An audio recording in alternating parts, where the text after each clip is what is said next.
मुंबईमध्ये सकाळपासून मुसळधार पाऊस पडतोय। मिठी नदी जी आहे ते आणखी पाऊस जर असा सुरू राहिला तर मिठी नदी जी आहे ते धोक्याची पातळी ओलांडू शकते। आणि याच पार्श्वभूमीवरती काँग्रेसचे नेते नसीम खान जे आहेत त्याची पाहणी करण्यासाठी आलेले आहेत। आपण बातचीत करणार आहोत। मुंबईमध्ये पाऊस कोसळतोय सकाळपासून, मिठी नदीची पाहणी करायला आलात, काय सांगाल त्याबद्दल? नाही, तेच कारण नेहमी जास्ती पाऊस पडल्यानंतर इथे फ्लडिंगचा हे होत असतो, परंतु 2005 मध्ये जे 26 जुलैमध्ये पूर आला होता त्यावेळी ह्या क्रांतीनगर, संदेशनगर ह्या सगळे विभागामध्ये एवढा 7-8 फूट पाणी होतं। त्याच्यानंतर आम्ही लोकांनी, आमची सरकार असताना हे सगळे ती पातळी थोडा रुंदी करून घेतली आणि जे लोक बाधित होते त्यांचा पुनर्वसन करून घेतला।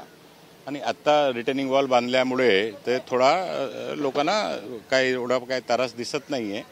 तरीसुद्धा आम्ही वॉच ठेवत असतो, ज्यावेळी जास्त पाऊस पडतोय त्यावेळी थोडा पाहणी वगैरे करून अलर्ट लोकांमध्ये काय आहे थोडा जागृत करत असतो। तुम्ही काही नागरिकांना सूचना करणार आहात का? कारण की 2.7 मीटरच्या वरती जेव्हा नदी जाते तेव्हा ती धोक्याची पातळी ओलांडते असं सांगितलं जातं। 2.4 पर्यंत जी आहे ती पातळी आलेली आहे। तर नागरिकांना BMCने काही सूचना केल्यात का? त्याबद्दल तुमचं नागरिकांशी वगैरे बोलणं? नाही, मी लोकांशी बोललेलो आहे आणि मी स्वतः पाहणीसुद्धा करतोय। आमचे कार्यकर्ते सुद्धा इथे अलर्ट असतात, परंतु महानगरपालिकातर्फे आता कुठलीही प्रकारची असा धोकादायक परिस्थितीची सूचना अशी काय रहिवाशांना देण्यात आलेली नाही आहे। तरीसुद्धा लोक सावध आहेत आणि आता जे पातळी आहे जे तो थोडा कमीच आहे आणि पाऊस आता दुपारी नंतर कमी झाल्यामुळे थोडा ठीक आहे, रेग्युलरमध्ये आहे। तुम्ही अगोदर पुनर्वसनाचा मुद्दा उपस्थित केलात। आजूबाजूला जे काही झोपडपट्टी आहेत, काही नागरिक आहेत, त्यांचा तो मुद्दा जो आहे तो अजून देखील तो तसाच आहे। तर आगामी काळामध्ये तो मुद्दा सोडवली जाण्याची चिन्ह आहेत का? कारण की पाऊस आल्यानंतर त्यांची परिस्थिती जी आहे ती पहिली परिस्थिती त्यांच्या आजूबाजूच्या परिसरात म्हणजे मिठी नदीच्या आजूबाजूच्या परिसरातल्या नागरिकांना मोठ्या प्रमाणात धोका असतो। तर पुनर्वसनाचा मुद्दा कायम असाच असेल का?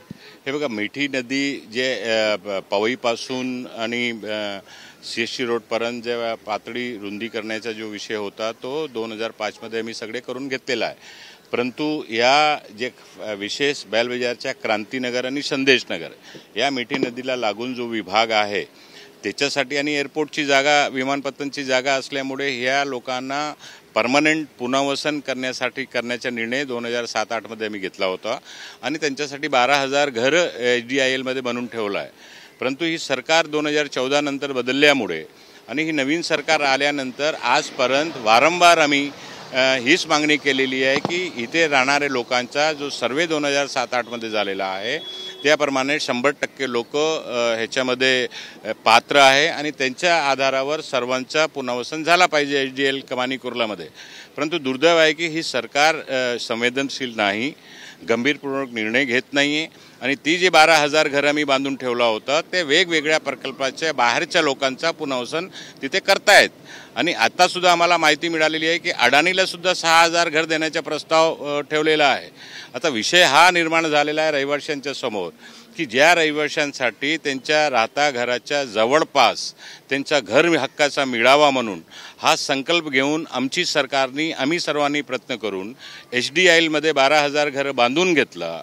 ते लोक अजूनपर्यंत तेच जागावर आहे आणि बाहेरच्या लोकांना पुनर्वसन तिथे करण्यात सुरू झालेलं आहे आणि 6,000 घरं अडाणीच्या धारावी प्रकल्पासाठी टांजी स्कीमसाठी देण्याचा प्रस्ताव MMRDA आहे अशी आम्हाला माहिती मिळालेली आहे। त्याचा आमचा विरोध आहे। आमची मागणी हीच आहे की जे घर ज्यांच्यासाठी आम्ही बांधून घेतलेला होता HDIL कमानी कुर्लामध्ये क्रांतीनगर आणि संदेशनगर आणि उर्वरित तानाजीनगर, शिवाजीनगर किंवा जरीमरी ज्या मिठी नदीच्या आजूबाजूला रहिवासी आहेत त्या सर्वांचा पुनर्वसन तिथेच झाला पाहिजे, ही आमची मागणी आहे। आमच्याशी बातचीत केल्याबद्दल आपण पाहतोय की या मिठी नदीच्या आजूबाजूच्या परिसरातल्या नागरिकांसाठी आम्ही जी घरं बांधून घेतली होती त्या घरं जी बांधून घेतली आहेत त्या नागरिकांचं स्थलांतर करण्यात यावं अशी मागणी जी आहे ती नसीम खान यांनी केलेली आहे। कॅमेरामन मनीष विचारेसह निवृत्ती बाबर, TV9 मराठी, मुंबई।